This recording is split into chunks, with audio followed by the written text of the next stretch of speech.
Kemarin kita sudah ngomongin tentang cara mengiris porang ya, dan keuntungannya dari setiap 100 kilo ya katakanlah bisa dibilang 100.000 ya per kilo. Kriteria porang kering itu seperti apa sih ya, yang memenuhi standar kualitas mutu ya.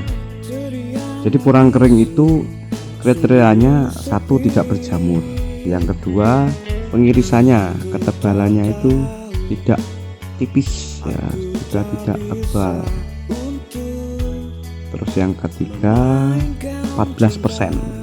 Nah, ketika kita mengiris di musim hujan biasanya itu kurang kena sinar matahari atau dia kena hujan, dia akan berubah jadi hitam nanti.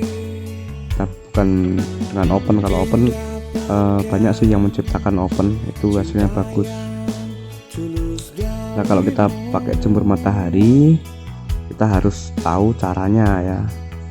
Kita pakai alat ayakan pasir itu yang kita beli di toko besi, biasanya ada ya, di video saya yang lain sudah ada. Kemudian habis diiris itu ditutup dengan plastik. Plastiknya di toko besi juga ada sih, atau di toko plastik ya. Itu yang panjangnya 2 meteran itu, kalau dibelah itu ditutup plastik itu, kemudian ditali.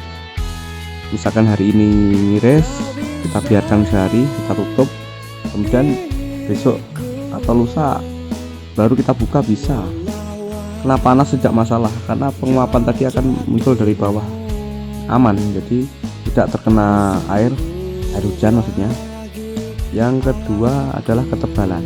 Ketebalan bisa Anda pakai yang 1 cm, 1 cm basah.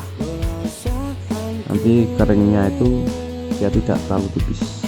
Jadi kalau terlalu tebal ya nanti akan berakibat jamur, tumbuh jamur juga.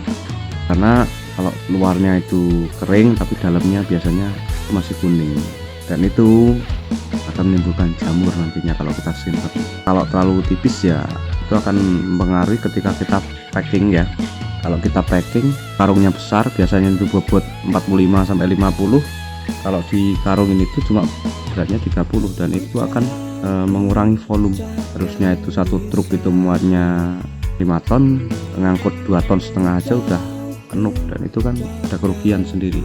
Kemudian yang ketiga adalah tingkat kekeringannya 14%. Gimana kalau tidak ada testernya Pak? Kalau padi apa itu kan ada tester, padi, jagung. Tapi kalau di porang untuk mengetahui tingkat kekeringannya gimana? Gampang sekali. Jadi ketika Anda pegang itu udah kelihatan kok, kalau dipegang itu beda, yang kering sama belum kering itu beda, agak kasar bunyi tak rek. Atau kalau kita patahkan, tak, bunyi tak. Kalau dipatahkan masih lentur itu jelas kurang kering, akan berdampak ke jamur. Tapi kalau udah terbiasa sih mana yang belum kering, mana yang sudah kering, itu gampang sekali. Jadi kriteria porang kering tadi yang memenuhi kualitas standar mutu yang kita sebutkan ketiganya tadi. Jadi kalau saya ditanya milih jual porang basah atau kering Pak, ya saya milih kering karena ada untung di situ. Tetap semangat kawan, semoga bermanfaat, dan salam dahsyat Indonesia.